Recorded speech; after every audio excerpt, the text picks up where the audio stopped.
டே Mahesh, bell அடிச்சிருச்சுடா, வா கிளாஸுக்கு போகலாம், மணி ஆகுது. வாத்தியா வந்துட போகிறான். காலையிலேயே மேட்ஸு பாடம் அமைச்சு அந்த வாத்தியா மூஞ்ச பார்க்குறதுக்கே எனக்கு சலிக்கவே இல்லை. நேற்று கொடுத்த பாடத்தை கூட ஒன்றும் செய்யாமல் இருக்கேன். நீ செஞ்சிட்டியா? சி தினேஷ் இன்னைக்கிடா செய்யாமல் இருந்திருக்கான். அவன் தானடா கிளாஸில் நல்ல பேர் வாங்குவான். நம்ம அவனோட புக்கை வழக்கமாக எப்போதும் போல் காப்பி பண்ணுற மாதிரி காப்பி அடிச்சுட்டு கொடுத்துருவோம். சீக்கிரம் வா, நம்ம போய் கிளாஸுக்கு போவோம். ஆமாம் மகேஷ், நான் பாடம் செஞ்சுட்டேன். வா குமார் கூப்பிட்ற மாதிரி சீக்கிரம் நம்ம போயிடுவோம். டே குமார், மகேஷ் 2 பேரும் சட்டையை உள்ளுக்கிட்டுட்டு வாங்கடா. அதுக்கு வேறு அந்த வாத்தியம் பார்த்தேன் நாச்சுன்னு சொல்லுவான்டா. என்னது, சட்டையை உள்ளுக்குடணுமா? என்ன கிறுக்கு பிடிச்சிருச்சோ காலையிலேயே உனக்கு? டே, சட்டையை நாங்கள் உள்ளுக்கு விடுறோமோ வெளியே விடுறோமோ நாங்கள் பார்த்துக்குறோம். நேற்று அவனுங்க அந்த பயலங்கிட்டலாம் போய் காசு வாங்கிட்டு சொன்னேன். எங்கே கொலெக்ஷன் எடுத்துகிட்டு வா பாருடா குமார், தினேஷுக்கு வர நம்மளுக்கே அறிவுரை சொல்கிற மாதிரி தைரியம் வந்துருச்சு. இதுக்கெல்லாம் நீ சரியாக கொடுக்கல போகிற குமார். தினேஷை கொஞ்சம் கவனிக்க வேண்டியதானே? டே கவனிக்கிறதுலாம் வேணாடா. இந்தா நீ கேட்ட காசு நான் கொடுத்துட்றேன். எல்லாம் கொடுத்துட்டானுங்க காசு. அந்த புதுசாக ஒரு பையன் ஜாயின் பண்ணானே போன வாரம், அவங்ககிட்ட கேட்கும்போது தான் முடியாது கிடையாதுன்னு சொல்கிறான். என்னை கவனிக்க கொடுத்து போட்டு அவனுங்களும் போது அவன் தான் பையனை போய் கவனிங்கடா. நான் என்றைக்குமே உங்கள் பக்கம் தானடா, ஏன்டா என்னை கவனிக்க போகிறீங்க? மகேஷ், அப்போ அந்த புது பையனுக்கு இருட்டடினா என்னன்னு காமிச்சிருவோமா?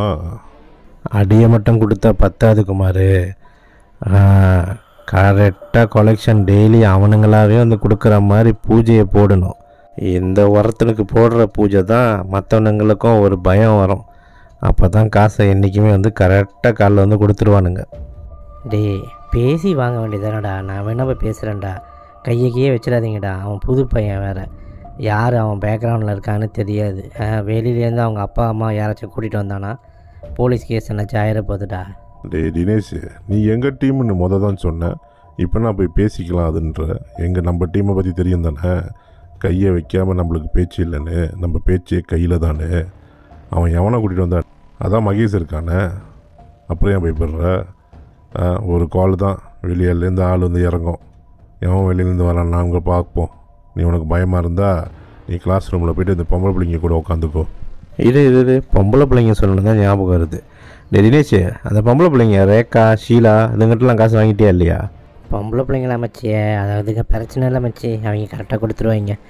மகேஷ்னு உன் பேரை சொன்னாலே போதும், எல்லாம் காசை கரெக்டாக காலையிலே வச்சுருவாங்க. சில பேர் நாளைக்குள்ள காசை இன்றைக்கே கொடுத்துட்டு போயிடுவாங்க. அதான்டா மகேஷ். சரி வாடா கிளாஸுக்கு போகலாம், மணியாவதுடா, வாத்தியா வந்துடுவான்டா. ஓகே ஃப்ரெண்ட்ஸ், இவ்வளோ நேரம் நீங்கள் கேட்ட ஒரு உரையாடல் ஃபார்ம் 4 ஸ்டூடெண்ட் பேசிகிட்டு இருந்து தான் நீங்கள் கேட்டிருக்கீங்க. இப்போ அங்கே பார்த்தீங்கன்னா இந்த மாதிரி ஸ்டூடெண்ட்ஸ் ஒரு ஸ்கூல்லேயும் சில குரூப் ஆஃப் ஸ்டூடெண்ட்ஸ் இருக்காங்க. அதாவது எல்லா ஸ்டூடெண்ட்ஸும் அந்த மாதிரி ஒரு குரூப் ஃபார்ம் பண்ணிக்கிட்டு இருப்பாங்கன்னு சொல்லலை. சில ஸ்டூடெண்ட்ஸ் இந்த மாதிரி இருப்பாங்க. அதாவது இந்த ஸ்கூலில் சட்டையை ஒழுங்காக போடுறதில்ல, சட்டையை வெளியே விட்டுட்டு அவங்களுக்கு தனியாக ஒரு டீம் ஃபார்ம் பண்ணிக்கிட்டு கேட்டால் அவங்க தான் ஒரு கெத்து, நாங்கள் தான் இந்த டீமை நாங்கள் இது பண்ணுறோம். அப்புறம் பாவு காசு வாங்குறது. பாவு காசுனால் அடுத்த மாணவர்கள் அடுத்த ஸ்டூடெண்ட்கிட்ட இந்த காசு வாங்குறது, காசு கொடுக்கலன்னா அடிக்கிறது. இவங்க ஒரு டீமை ஸ்கூலுக்குள்ளே ரெக்ரூட்மெண்ட் பண்ணி அவங்க ஒரு டீமாக சுற்றிட்டு இருப்பாங்க. அப்போ அந்த டீம் ஒழுங்காக படிக்கவும் மாட்டாங்க. வேறு ஒரு நல்ல ஸ்டூடெண்ட் இருந்தால் அந்த ஸ்டூடெண்ட்டை போயிட்டு பயம்படுத்துறது, வயலன்ஸ் காமிக்கிறது. ஏன்னா இவங்களுக்கு ஒரு கேங் இருக்குது, அந்த கேங்க்கு ஒரு லீடர் இருப்பார். ஸோ இந்த மாதிரி அடுத்த மாணவரையும் ஸ்பாயில் பண்ணுறாங்க.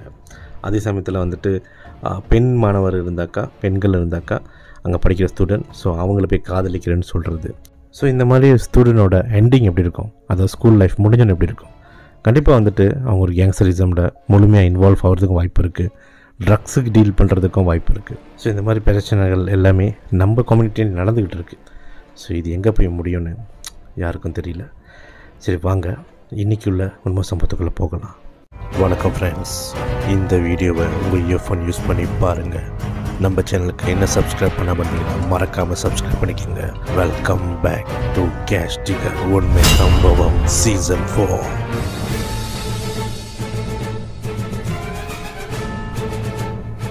ஸோ இதே மாதிரி இவங்களோட வாழ்க்கை போயிட்டுருக்கு. குமார், தினேஷ், மகேஷ் இன்னும் ஒரு 2-3 பேர் வந்து அவங்க டீமில் இருக்காங்க, அவங்க குரூப்பில்.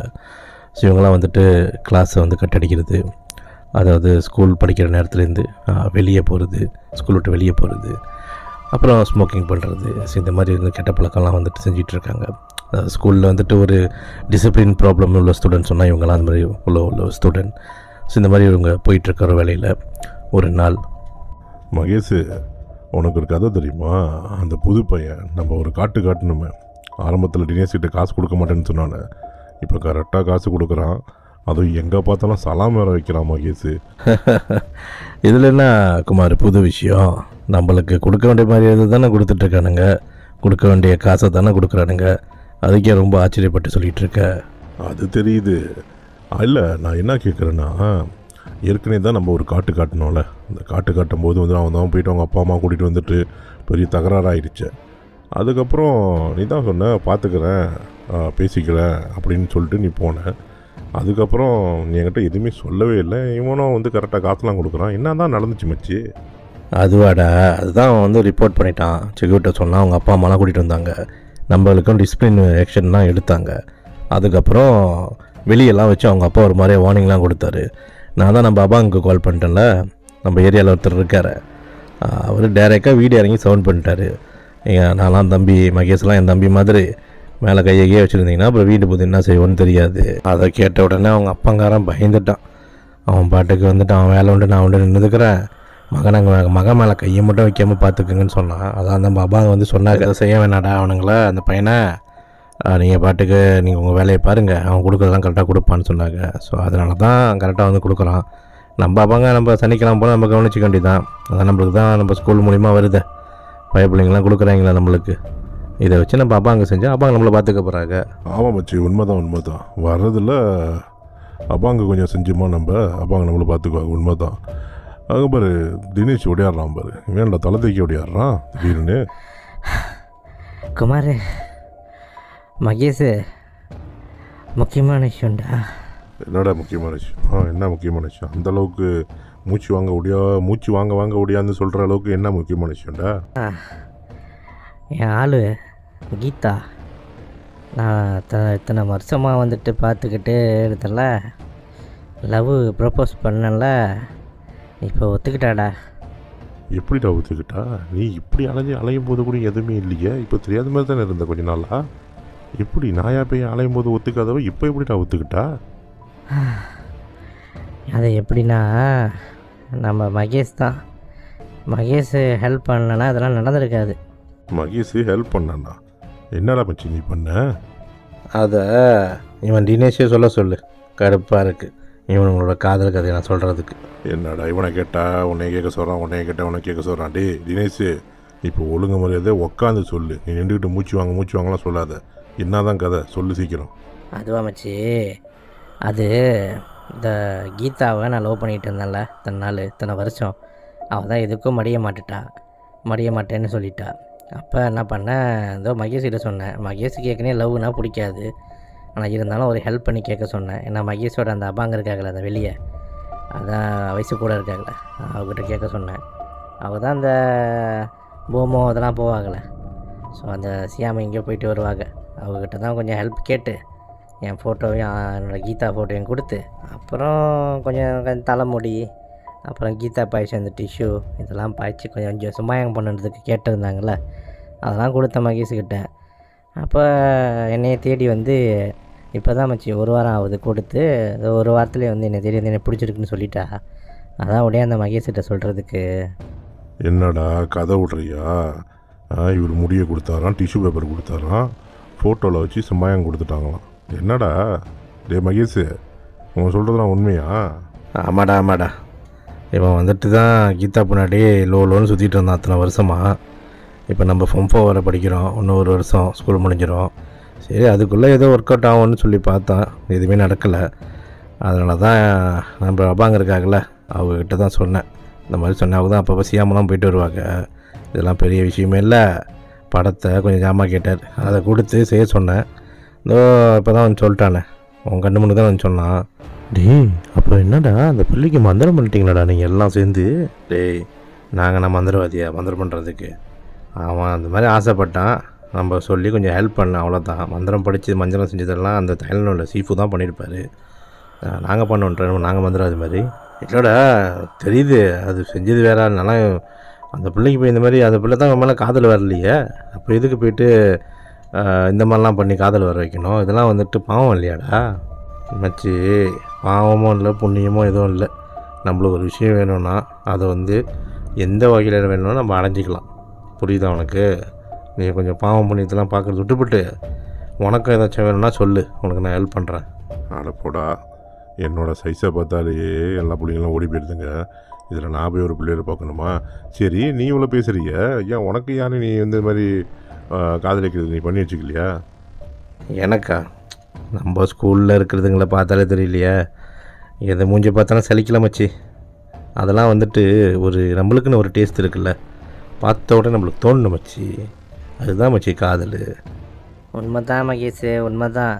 பார்த்தோன்னே எனக்கு தோணுச்சு கீதா மேலே எனக்கு ரொம்ப காதல் வந்துச்சு. ஆனால் அவள் ஏற்றுக்கலை. ஏதோ ஒன்றால் வந்து இப்போயாச்சும் எனக்கு சந்தோஷமாக இருக்க முடியுமே. இதுக்கப்புறம் சந்தோஷமாக இருக்க மச்சி, ரொம்ப சந்தோஷமாக இருக்குது எனக்கு. என்னது ரொம்ப சந்தோஷமாக இருக்கியா? சரி, நாளைக்கே வந்துட்டு கீதா கூட்டு போய் கல்யாணம் பண்ணிடுறியா, குடும்பம் நடத்துறியா? ரொம்ப சந்தோஷமாக இருக்கான். டே குமார், உனக்கு ஏன்டா வைத்தறிச்சல்? நான் அந்த பிள்ளையை காதல் பண்ணேன், அதனால இந்த மாதிரி நான் செஞ்சேன். இப்போ அந்த பிள்ளை எனக்கு தானே. அந்த ஒரு சந்தோஷம் தானடா சொன்னேன் உங்ககிட்ட. நீங்கள் எல்லாம் என்னோடய ஃப்ரெண்ட்ஸ் தானடா. சரி சரி, நீ ஃப்ரெண்ட்ஸ்னு சொல்லி கதையை நீட்டாக கொண்டு போயிட்டு இருந்தது போதும்.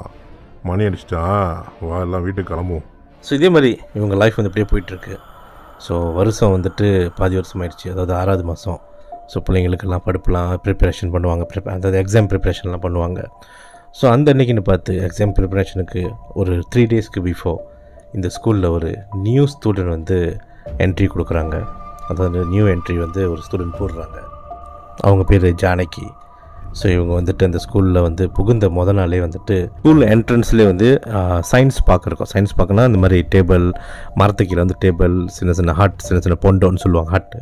ஸோ அதில் வந்துட்டு இந்த ஃப்ரெண்ட்ஸுங்க, இந்த காய்ஸ் ஃப்ரெண்ட்ஸுங்கெலாம் வந்து உட்காந்து கதை அடிச்சுக்கிறதுக்கு வந்து இவங்க பார்க்குறாங்க. ஸோ இவங்களாம் தலையை கீழே போட்டுட்டு அப்படியே வராங்க. ஜானகி வந்துட்டு ஒரு அமைதியான ஒரு பெண். ஸோ ரொம்ப அழகாக இருப்பாங்க. ஸோ இவங்க அந்த பார்த்துட்டு பயிலங்கள்லாம் பேசியிருக்கிறத பார்த்துட்டு இவங்க தலையை கீழே போட்டுட்டு இவங்க பாட்டுக்கு கிளாஸ் ரூமுக்கு வழியே அந்த பாதையில் போயிடுறாங்க. அப்போ இந்த தினேஷ், குமார், அப்புறம் மகேஷ் எல்லாம் வந்துட்டு ஜானகியை வச்ச கண்ணை எடுக்காமல் பார்த்துக்கிட்டே இருக்காங்க. மகேஷு டேய் மகேஷு, திருப்பி கொஞ்சம் பாருடா, விட்டா போயிடப்போல அவங்க கூட. டேய் யாருடா அது? இவ்வளோ அழகாக இருக்குது, இவ்வளோ அழகாக இருக்குது இந்த பிள்ளை, யாரா அது? ஓ அதுவா மச்சி, அது வந்து கீதாவோட ஃப்ரெண்டு தான். அவங்களோட பாட்டி இறந்துட்டாங்களாம். ஸோ அதனால் வந்துட்டு ஏற்கனவே சிரமத்தில் இருந்திருக்காங்க. இப்போ தான் ஸ்கூல் மாதிரி இங்கே வந்திருக்கு இந்த பிள்ளை. கீதா தான் என்கிட்ட சொல்லிக்கிட்டு இருந்துச்சு, அதோட இந்த மாதிரி ஃப்ரெண்டு ஒருத்தவங்க இருக்காங்க வருவாங்கன்னு. ஆக்சுவலி இவங்கெல்லாம் கொஞ்சம் தூரத்து சொந்தம். ஸோ அப்போ என்கிட்ட முந்தா நேற்று தான் சொல்லிகிட்டு இருந்துச்சு. அதனால தான் கரெக்டாக அவங்கள்ட்ட நான் சொல்லிட்டேன். என்ன மகேஷு, பார்த்த உடனே தோணணும், பார்த்த உடனே லவ் வரணும்னு சொல்லிக்கிட்டே இருந்த, இப்போ வந்துருச்சு போல். அந்த பொண்ணு போய் 10 நிமிஷமாச்சு, இன்னும் அந்த பாதையை பார்த்துக்கிட்டே இருக்க. டே என்னடா பேசிகிட்டு இருக்க? எனக்கே தெரிலடா, எனக்கே அப்படி ஜாம் ஆயிடுச்சு. அதை பார்த்த உடனே தெரில வச்சு, எனக்கே ஒரு மாதிரியா இருக்குது. மனசில் வந்துட்டு இந்த பொண்ணு தாண்டான்னு எனக்கு தோணுது. இதுதான் இது கட்டுனா இந்த பொண்ணை தான் கட்டணும்னு எனக்கு தோணுதுடா. உண்மையிலே நீ சொன்னது உண்மை தான், எனக்கு தோணிடுச்சு மச்சி. இவ தான் மச்சி என் ஆள். டேய் யாரும் அவளை பார்க்குறவளை வச்சுக்காதீங்க. அதானே பார்த்தேன். எங்கடா நம்ம அண்ணன் அந்த டைலாக் ஒன்று சொல்லாமல் இருக்காருன்னு. நீங்கள் நீ பேசாமல் இரு மச்சி, நீ கவலைப்படாத மச்சி. நீ எனக்கு எப்படி ஹெல்ப் பண்ணியோ நான் கண்டிப்பாக உன்னையும் ஜானகியும் சேர்த்து வைக்கிறதுல நான் கண்டிப்பாக ஹெல்ப் பண்ணுவேன். ஓ அவள் பேர் ஜானகியா மச்சி? ரொம்ப நல்லா இருக்கு மச்சி அந்த பேர். இன்னிலிருந்து உங்களுக்கு எல்லாத்தையும் அவள் ஜானகி, எனக்கு அவள் Janu. Okay super Mahesh, super Mahesh. So என்னைக்கு மகேஷ் ஜானகியை பார்த்த உடனே மகேஷுக்கு வந்து ஜானகி மேலே காதல் வந்துருச்சு. அப்போ அன்னிலேருந்து மகேஷ் வந்து ஜானகி எங்கே படிக்கிறா, எந்த கிளாஸ் படிக்கிறாங்க, எந்த கிளாஸு, எப்படி வீட்டுக்கு போகிறாங்க, இது எல்லாத்தையும் கவனிக்க ஆரம்பிச்சிருக்காரு. இப்போ ஜானகி வந்து ஸ்கூல் பஸ்ஸில் தான் ஸ்கூலுக்கு வீட்டுக்கு போவாங்க வருவாங்க. அப்போ எப்போலாம் வந்துட்டு ஜானகி பஸ்ஸு ஏறி பஸ்ஸில் உட்காந்துருக்கும் போதெல்லாம் இந்த மகேஷ் என்ன பண்ணுவார், பஸ் ஸ்டாப்பில் நின்று அவங்கள விடைக்கிறது, அவங்க கிளாஸ் ரூமுக்கு நடந்து போகும்போது அப்புறம் அவங்க பின்னாடி போகிறது. ஏன்னா மகேஷ் படிக்கிறது வந்துட்டு கடைசி கிளாஸ், ஜானகி படிக்கிறது வந்துட்டு மொதல் கிளாஸ் படிக்கிறாங்க. ஏன்னா நல்லா படிக்கிற பிள்ளை, நல்லா அழகான பிள்ளை, நல்லா படிவாக இருப்பாங்க. அப்போ இந்த மகேஷ் என்ன பண்ணியிருக்காரு, இவங்க எங்கே இருக்காங்கன்னு தெரிஞ்சுக்கிறதுக்காக ஸ்கூலில் கட் அடிச்சுட்டு இவர் வீட்டிலேருந்து பைக்கில் வருவார். ஸோ பைக்கில் வந்து இவங்க ஜானகி போகிற ஸ்கூல் பஸ் பின்னாடி அவங்க பின்னாடி போகிறது வர்றது அந்த மாதிரிலாம் இருக்கவும் அவங்க எங்கே இருக்காங்களோ தெரிஞ்சுக்கிறாரு. எக்ஸாக்ட்லி வந்துட்டு இந்த சுச்சுவேஷனை நம்ம டிஸ்கிரைப் பண்ணோன்னா இப்போ நான் ஒரு மியூசிக் போடுறேன். ஸோ அந்த மியூசிக்கில் எப்படி அந்த ஒரு சீன் நடக்குமோ ஸோ அந்த மாதிரி சீன் நடந்திருக்கு. ஸோ இந்த மகேஷ் எந்த அளவுக்கு இந்த மாதிரி ட்ரை பண்ணாலும் ஜானகி வந்துட்டு சரியாக அவருக்கு வந்து ரெஸ்பான்ஸ் கொடுக்காததுனால அவருக்கு வந்து ஆத்திரம் அடைகிறாரு. இல்லை இவர் ஏற்கனவே வந்து ஸ்கூலில் வந்துட்டு ஒரு டீம் லீடராக இருக்கார் ஒரு கேங்குக்கு. அப்போ இவர் என்ன பண்ணியிருக்காரு, இவருக்கு வந்து ரொம்ப ஒரு ஆத்திரம். அப்போ என்ன பண்ணுறாரு, நேராக போய் ஜானகிட்ட கேட்டுருன்னு சொல்லிட்டு ஜானகி படிச்சுட்டு இருக்கும்போது கிளாஸ் ரூமில் வந்துட்டு உனக்கு என்ன பிடிச்சிருக்கா அந்த மாதிரி சொல்லிட்டு அவர் கேட்கவும் அவங்க ரொம்ப ஆத்திரம் அடைகிறாங்க. ஏன்னா அவங்க வந்து படிக்கணும், நல்லா வந்து மார்க் ஸ்கோர் பண்ணணும். ஏன்னா இப்போ தான் அவங்க பாட்டியை இழந்திருக்காங்க, ரொம்ப லவ்விங்காக வளர்த்த அந்த பாட்டியை இழந்திருக்காங்க. அப்போ அந்த ஒரு பாட்டியோட கனவு, அப்பா அம்மாவோட கனவு இதெல்லாம் நிறைவேற்றி வைக்கிற ஒரு சூழ்நிலையில் அந்த மகேஷை பார்த்தோன்னா அவங்க வந்து ஏச ஆரம்பிச்சிடுறாங்க. உனக்கு ஸ்கூலுக்கு வந்து படிக்க தான் உனக்கு வந்து அப்பா அம்மா அனுப்பியிருக்காங்க, காதலிக்கிறதுக்கு இல்லை.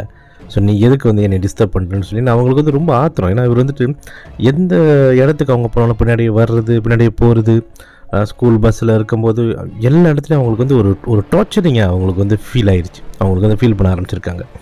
அப்போ இந்த மகேஷை பார்த்து அவங்க சொல்லணும்னு நினச்சிட்டு இருக்கிற ஒரு வேலையில் தான் மகேஷுக்கு நேராக கிளாஸ் ரூமுக்கு வந்து இந்த மாதிரி நான் உன்னை காதலிக்கிறேன், நீ என்னை கேட்ட சரியாக பேச மாட்டேன், என்னை சரியாக ரெஸ்பாண்ட் பண்ண மாட்டேன்னு சொன்ன உடனே அந்த இடத்துல ஒரு பெரிய தகராறே ஏற்படுது. இவங்களுக்கும் மகேஷுக்கும், ஜானகிக்கும் மகேஷுக்கும் ஒரு சண்டையே வருது, வாய் தகராறு. அது அப்படியே வந்துட்டு அவங்க வீடு வரைக்கும், அதாவது ஜானகி வீடு வரைக்கும் அந்த விஷயம் வந்து பரவ ஆரம்பிக்குது. அப்போ ஜானகி வந்து வீட்டுக்கு போகிறாங்க அந்த அன்றைக்கி ஸ்கூல் முடிஞ்சு. அதுக்குள்ளே இந்த நியூஸ் வந்து அவங்க அப்பா கேட்டுடுது. இப்போ அவங்க அப்பா கேட்குற என்னம்மா பிரச்சனை ஸ்கூல்லன்னு கேட்கும்போது, இல்லைப்பா எதுவும் இல்லை நான் பார்த்துக்கிறேன். யாரும்மா அந்த பையன் அந்த அப்பா கேட்கும்போது, இல்லைப்பா இது ஸ்கூலில் உள்ள பிரச்சனை நானே பார்த்துக்கிறேன் அப்படின்னு சொல்லிடுறாங்க. சரிம்மா ஏதாச்சும் ஒன்றா கண்டிப்பாக அப்பாக்கிட்ட இல்லை அம்மாக்கிட்ட சொல்லுமான்னு அவங்க அப்பா சொல்கிறாரு. அப்போ ஜானகி சொல்கிறாங்க, என்னால் முடியும்ப்பா, நான் பார்த்துக்கிறேன் இந்த பிரச்சனையை, இது பெரிய இஷ்யூவே இல்லைன்னு சொல்லிவிட்டு அவங்க பாட்டுக்கு அவங்க வேலையை அவங்க கண்டினியூ பண்ணிடுறாங்க. ஜானகிக்கு இன்னொரு பையனா, ஜானகியோட அப்பா வந்துட்டு அவங்க இருக்கிற அந்த ஒரு சின்னோண்டு ஊரில் வந்துட்டு அவங்க அப்பா வந்துட்டு கோயிலுக்கெலாம் வந்து ஒரு மெயின் தலைவர் மாதிரி. அப்போ அவருக்கு வந்து அந்த ஊரில் உள்ளவங்களும் சரி மற்றவங்களும் சரி ஆளுங்க வந்து ரொம்ப பேர் அவருக்கு வந்து தெரிஞ்ச ஆள் நிறைய பேர் இருக்காங்க. இப்போ கன்சிடர் வந்துட்டு அவருக்கு என்ன சொன்னா அங்கே ஊரில் உள்ளவங்க ரொம்ப பேர் இவங்க வீட்டுக்கு வருவாங்க. அதுக்கு இவங்களுக்கு ஏதாச்சும் ஒன்று விஷயம் நடக்குதுன்னா அந்த ஊரே தொடர்ந்து வரும் அந்த மாதிரி சொல்லலாம். ஏன்னா அவங்க அப்பா வந்து அவ்வளோ மதிப்பாக வந்து அந்த ஊரில் அவர் வந்து நிறைய பேருக்கு நல்லதும் செஞ்சுருக்காரு. ஸோ இப்போ இவர் ஃபேமிலிக்கு ஏதாச்சும் ஒன்றா உதவி செய்யறதுக்கு நிறைய பேர் வருவாங்க. இப்போ அதனால தான் ஜானகி என்ன ஒரு பயந்துட்டாங்கன்னா இவங்க ஏதாச்சும் சொல்ல போய் அங்கே அவங்க அப்பாவுக்கு தெரிய வந்து அவங்க ஊருக்கிறவங்களுக்காக தெரிய வந்து அப்புறம் நாலு இந்த பையனை ஏதாச்சும் செஞ்சிட்டாங்கன்னா அந்த ஒரு பயத்துலேயே வந்து அவங்க வந்து எதுவும் சொல்லிக்கல அவங்க அப்பா கிட்ட. இல்லைப்பா ஒன்றுனா நானே சமாளிச்சுக்கிறேன்னு சொல்லிடுறேன், ஸ்கூலில் உள்ள ப்ராப்ளமில் ஸோ அப்படின்னு விட்டுடுறாங்க. ஸோ இதே மாதிரி நாள் கடந்து ஜானகி டிஸ்டர்ப் பண்ணுறது மகேஷ் வந்து விடல. ஜானகியும் இன்னும் பொறுமையாக இருக்கும். கொஞ்ச நாள் கழித்து ஸ்கூலை முடிஞ்சிருது. அதாவது ஃபார்ம் 4 முடிச்சிடுறாங்க. முடித்த பிறகு ஃபார்ம் 5 ஆரம்பிக்குது. அதாவது திங்கத்தான் லீமா போகிறாங்க. அப்போ அடுத்த வருஷம் தான் கடைசி, அதாவது இந்த திங்கத்தான் லீமா ஃபார்ம் 5 தான் கடைசி வருஷம். அந்த வருஷம் தான் பெரிய எக்ஸாமே இருக்குது. அப்போ அந்த ஒரு வருஷம் வந்து ரொம்ப இக்கட்டான ஒரு வருஷம், நல்லா படிக்கணும்னு சொல்லிட்டு ஜானகி அவங்க படிப்பில் வந்து இன்னும் கொஞ்சம் கான்சன்ட்ரேட் பண்ணி நல்லா படிச்சுட்டே இருக்காங்க. அப்பயும் இந்த மகேஷ் வந்து இவங்களை விடல. திரும்ப பிடிச்சிருக்கு, ஐ லவ் யூ அந்த மாதிரி டிஸ்டர்பன்ஸ். அப்புறம் கொஞ்சம் நாள் கழித்து ஜானகி என்ன ஒரு விஷயத்தை உணர்றாங்கன்னா, ஜானகி கிட்ட பேசுகிற ஆம்பளை பசங்க கிட்ட எல்லாமே வந்துட்டு இந்த மகேஷ் வந்து மிரட்டியிருக்காரு. அதுக்கப்புறம் கொஞ்ச நாள் கழித்து ஜானகி கிட்ட நல்லா பேசியிருந்த பையனுங்க எல்லாமே திரும்ப ஜானகி பார்க்கும்போது யாரும் பேசுகிறதில்ல. அப்புறம் தான் இவங்களுக்கு என்ன ஒரு கதை அவங்க தெரிய வருதுன்னா, இந்த பையனுங்க எல்லாத்தையும் வந்து இந்த மகேஷ் வந்து அடிச்சிருக்காரு. யார் ஜானகிட்ட பேசினாலும் அவனை அந்த பையனுங்களுக்கு வந்து அடிச்சிடுவார். அவர் ஸ்கூல் முடிஞ்சு போகும்போதும் சரி ஸ்கூல்லேயும் சரி இவர் வந்து கையை அடிச்சிடுவார். ஜானகிக்கு இதெல்லாம் கேட்டோன்னே ரொம்ப ஆத்திரமாயிருது. ஏன்னா அவங்க ஃப்ரெண்ட்ஸுக்கு வந்து சாதாரண அடியில் சில பேர் ஸ்கூலுக்கு எம்சி லீவ் போட்டுருவாங்க, ஏன்னா அந்தளவுக்கு அடியாக இருக்கும். ஆனால் வீட்லேயும் சொல்ல முடியாத ஒரு சூழ்நிலை, ஆக்சிடென்ட் அந்த மாதிரி கீழே விழுந்துட்டேன் அப்படின்னு சொல்லுவாங்க. ஏன்னா இந்த மகேஷை பற்றி அந்த அடி வாங்கின பயலுங்கெல்லாம் சரி யாராக இருந்தாலும் சரி இந்த மாதிரி காசு வாங்குறது இந்த மாதிரி விஷயங்களை எது போய் கம்ப்ளைண்ட் பண்ணலாம், மகேஷ் மேலே ஆக்ஷன் சரியாக எடுக்கிறது இல்லை. அப்படியே ஆக்ஷன் ஏதாச்சும் எடுத்தா வெளியிலேருந்து மகேஷுக்கு தெரிஞ்சவங்க யாராச்சும் வந்து பேசி ஏதாச்சும் ஒரு பிரச்சனையை வந்து சால்வ் பண்ணி விட்டுருவாங்க. அப்படியும் யாராச்சும் தகராறு வம்புக்கு வந்து மகேஷ் கிட்ட வம்புக்கு வந்தாங்கன்னா, நீ என்னை மகனை அடிச்சிட்ட, உன்னை பாரு என்ன செய்ய போகிறேன்னு வம்புக்கு வந்தாங்கன்னா, அவரையும் இந்த மகேஷுக்கு தெரிஞ்ச ஆளு இந்த அபாங்கன்னு சொன்னார்ல, ஸோ இவர் ஒரு டீமில் இருக்கார். அப்போ அந்த டீம் மூலிமா அவங்களையும் வந்து ஏதாச்சும் ஒன்று பண்ணிடுவார். அந்த ஒரு பயத்தில் வந்து யாரும் மகேஷ் எது செஞ்சாலும் சொல்கிறதில்ல, ஜானகியை தவிர்த்து. ஜானகி மட்டும்தான் அந்த ஸ்கூல்லையே மகேஷை எதிர்த்து நின்று பேச ஆரம்பிச்சிருக்காங்க அந்த டைமில் அவங்க வந்ததுலேருந்து. அப்போ மகேஷ் வந்து இவங்க மேலே காதல் வைக்கிறோம் சொல்லவும் அவங்களுக்குள்ள அந்த தகராறு ஓடிக்கிட்டே இருக்குது. அந்த ஒரு வேலையில் தான் இந்த ஜானகி வந்து சரியான ஆத்திரமாயிடுச்சு. ஏன்னா இந்த ஒரு ஃப்ரெண்ட்ஸ் எல்லாம் வந்து அவர் அடிச்சிருக்காருல, சரியான காயமாயிருக்குல்ல, உங்களுக்கு வந்து ரொம்ப ஆத்திரம் வந்துடுச்சு. இந்த வாட்டி இந்த மகேஷை சும்மா விடக்கூடாது, நல்லா கேட்கணுன்னு சொல்லிவிட்டு அவங்க என்ன பண்ணுறாங்க, நேராக போகிறாங்க. ஸோ ஸ்கூலோட அசம்பிளி ஹால் இருக்குது. ஸோ அந்த ஹாலில் ரொம்பலாம் ஆளுங்க வரலாம் இருப்பாங்க, நிறைய பேர் பார்க்கலாம். அந்த ஹால்லே மகேஷுக்கும் ஜானகிக்கும் மறுபடியும் வாய் தகராறு ரொம்ப பெருசாக நடக்க ஆரம்பிக்குது. இந்த தடவை மகேஷ் வந்து ரொம்ப ஆத்திரம் அடைகிறாரு. ஆத்திரம் அடைஞ்சு தகாத வார்த்தைகள் சொல்லி ஜானகியை ஏசவும், ஜானகிக்கு ரொம்ப ஆத்திரம் வந்து மகேஷை எல்லாரும் முன்னுக்கும் அரைஞ்சிடுறாங்க ஸ்கூலில். அந்த அரைச்சல் வந்து மகேஷுக்கு வந்து ரொம்ப அவமானம் கொடுக்க ஆரம்பிச்சிருச்சு. ஏன்னா அந்த ஸ்கூல்லே இவர் தானே ரொம்ப கெத்தா, இவர் தான் ராஜா, இவர் தான் மந்திரி. ஸோ அந்த மாதிரி வந்துட்டு எல்லாருமே இவரை பார்த்து பயப்படுவாங்க. ஆனால் ஜானகி வந்து எல்லோரும் முன்னுக்கும் இந்த ஒரு அரைச்சை கொடுத்தோன்னே அந்த மகேஷுக்கு பேசுகிறதுக்கு வேறு வார்த்தையே வரல, அப்படி நின்றுறாரு. இவங்க அவரை அரைஞ்சிட்டு அவங்க போயிடுறாங்க. ஸோ அப்போ அங்கே இருக்க பிள்ளைங்கள்லாம் பார்க்குறாங்க. அப்புறம் அதுக்கப்புறம் வந்துட்டு ஜானகி கிட்டே வந்தது அவங்க இன்னொரு ஃப்ரெண்ட் இருக்காங்களா, கீதா, அதாவது தினேஷோட கேர்ள் ஃப்ரெண்ட். அவங்க வந்து பேசுகிறாங்க. ஏன்னா தினேஷ் பேச சொல்லியிருக்காரு, அவங்க வந்து பேசுகிறாங்க இந்த மாதிரி அவர் உண்மையாக தான் லவ் பண்ணுறாருன்னு. அப்புறம் தான் ஜானகி வந்து கீதா கிட்ட அவங்களோட லைஃப்பை பற்றி சொல்ல ஆரம்பிச்சிருக்காங்க. இவங்க ஆரம்பத்துலேயே இவங்க பிறக்கும் போதே வந்து ரொம்ப கஷ்டப்பட்டு அவங்க அம்மா இவங்களை வந்துட்டு பிறந்த வச்சுருக்காங்க. அந்த நேரத்தில் ஹாஸ்பிட்டல் வாசல்லையே அவங்க அப்பா உட்காந்து ப்ரே பண்ணி கடவுளை வேண்டி அழுத கதை, அவங்கள வந்து அவ்வளோ பாசமாக அவங்க அப்பா அம்மா அவங்கள வளர்த்த கதை. ஸோ இது எல்லாமே அவங்க கீதாட்ட சொல்லிகிட்டு இருக்காங்க. இந்த மாதிரிலாம் எங்கள் அப்பா அம்மா பாசமாக வளர்த்துருக்காங்க, அவங்களோட கனவை நான் நிறைவேற்றணும், அவங்களுக்கு ரொம்ப ஆசை நான் ஒரு அக்கௌண்டிங்ஸ் படிக்கணும், நல்லா ஸ்கோர் பண்ணணும், வாழ்க்கையில் நல்லா வரணும்னு. நான் இந்த மாதிரி ஒரு நேரத்தில் நான் காதலிச்சு, அதுவும் அவனை பாரு, அவன் என்ன மாதிரி வந்து அவனோட ஸ்டாண்டர்ட் இருக்குது, ஸ்கூலுக்கு ஒழுங்காக வர்றதில்ல, கிளாஸை கட் அடிக்கிறது, படிக்கிறது இல்லை, ரவுடிசம் மாதிரி செஞ்சுக்கிட்டு ஆளுங்களை சேர்த்துக்கிட்டு, இதெல்லாம் வந்து செட் ஆகாது கீதா. நீ வேணும்னா தினேஷை நீ லவ் பண்ணுறீங்கன்னா அது உன்னோட வச்சுக்கோ, நீ திரும்ப வந்து இந்த மாதிரி ரெக்கமெண்ட்லாம் பண்ணாத. எங்கள் பாட்டி, இன்னொரு விஷயம் வந்து எங்கள் பாட்டி கூட தான் நான் இவ்வளோ நாள் இத்தனை வருஷம் வளர்ந்து எங்கள் பாட்டி கடைசி இறந்த பிறகு எனக்கு அந்த வீட்டில் இருக்க என்னால் முடியாத வச்சு தான் எங்கள் அப்பா அம்மா வீட்டுக்கு நான் திரும்ப வந்தேன். ரொம்ப நல்லா இருந்துச்சு. அந்த ஒரு காலகட்டத்தை நான் வந்து ரொம்ப மிஸ் பண்ணுறேன் எங்கள் பாட்டிக்கிட்ட இருந்தது. ஏன்னா பாட்டி கூட இருக்கும்போது ஜானகி வந்து ரொம்ப அவங்க பாட்டிக்கிட்ட டைம் ஸ்பெண்ட் பண்ணி நல்லா படிப்பு, வீடு, ஏன்னா அவங்க வந்து ஹோம் டவுன். ஸோ அது வந்து கொஞ்சம் உள்ளுக்குள்ள காசான்னு சொல்லலாம் இடம். ஸோ அங்கே ரொம்ப நல்லா ஸ்பெண்ட் பண்ணிக்கிட்டு இங்கே வந்த பிறகு கொஞ்சம் சிட்டிக்கு இவங்க வந்த பிறகு தான் இந்த மாதிரி ஒரு தொல்லைகள், அதாவது இந்த மகேஷ் பண்ணது வந்து ரொம்ப தொல்லையாக அவங்க ஃபீல் பண்ணியிருக்காங்க. ஸோ அந்த விஷயத்தெல்லாம் ஃபீல் பண்ணி அவங்க அப்பா அம்மாக்காகத்தான் அவங்க வந்து படிக்கிறாங்க, லைஃப் முன்னேறணும். ஸோ பார்த்ததுக்கு மகேஷோட பிஹேவியர் எதுவுமே சரியில்லாத ஒரு விஷயங்கள். ஸோ இதெல்லாம் கீதாட்ட சொன்னோன்னே ஸோ கீதாவை வந்து புரிஞ்சுக்கிறாங்க. சரி ஜானகி, நீ பாட்டுக்கும் வழியில் இரு, இன்னும் கொஞ்ச நாளில் நம்ம எக்ஸாம் செஞ்சு நம்ம இது பண்ணிடலாம் அப்படின்னு சொல்லிட்டு முடிச்சிடுறாங்க.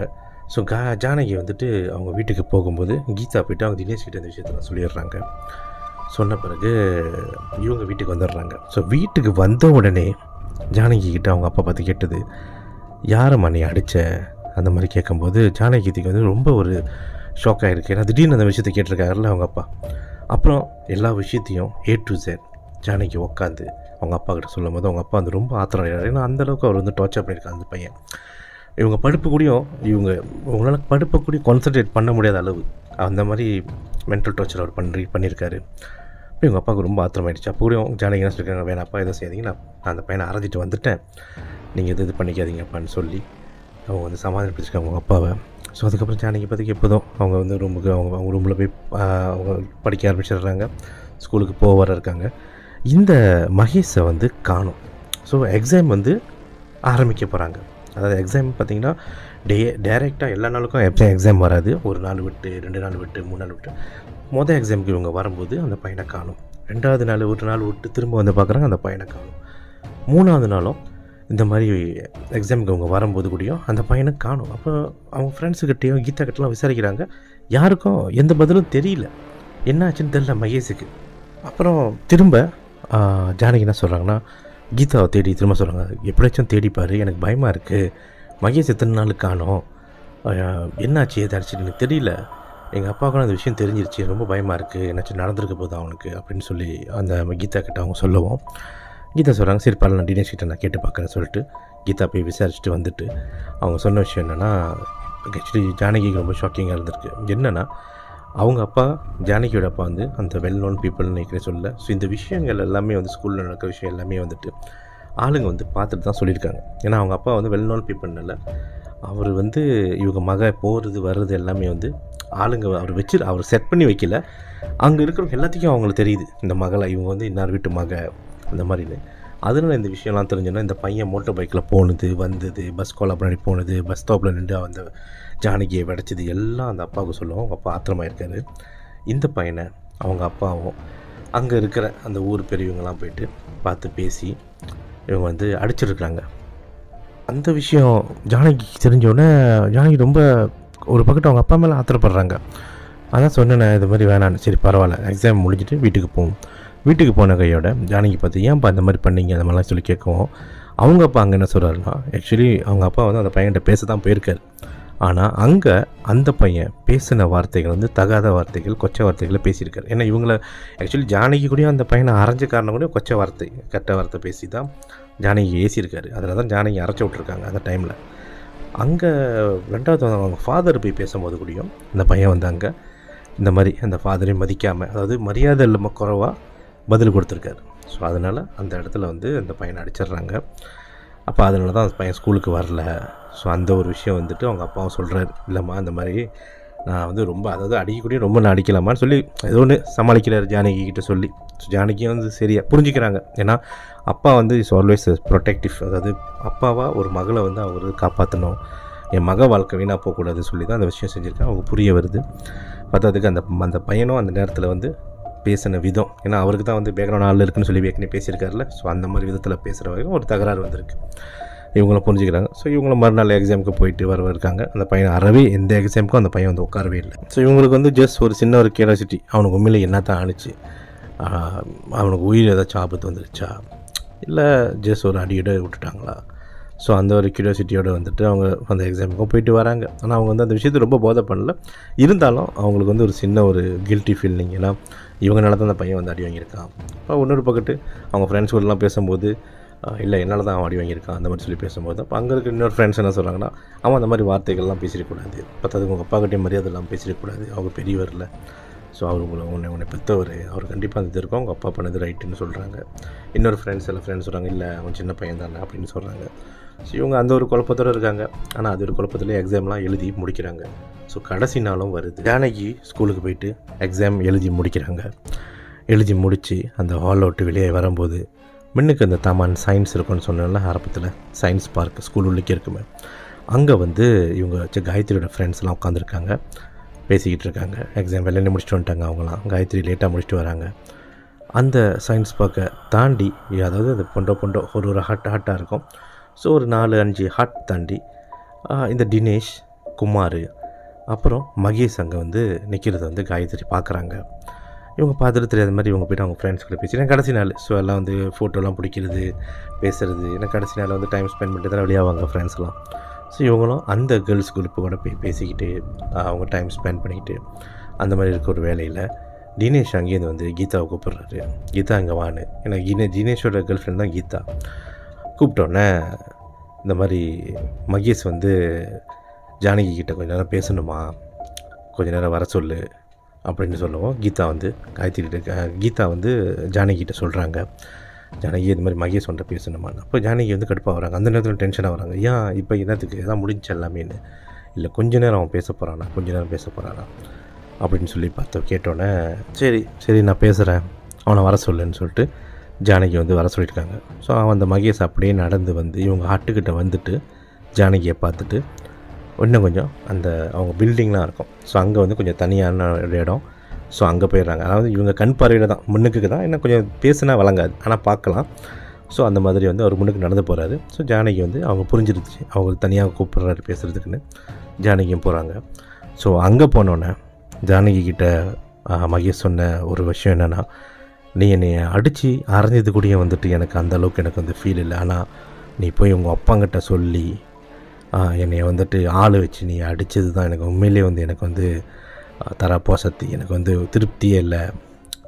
நான் உன்னை ஏதாச்சும் ஒன்று நான் பண்ணி தான் ஆவேன். உன்னை நான் காதலிச்சு எந்த அளவுக்கு உன்னை காதலிச்சனோ அந்தளவுக்கு உன்னை நான் வெறுக்கிறேன்டி, உன்னை நான் என்ன செய்கிறேன்னு பாருன்னு.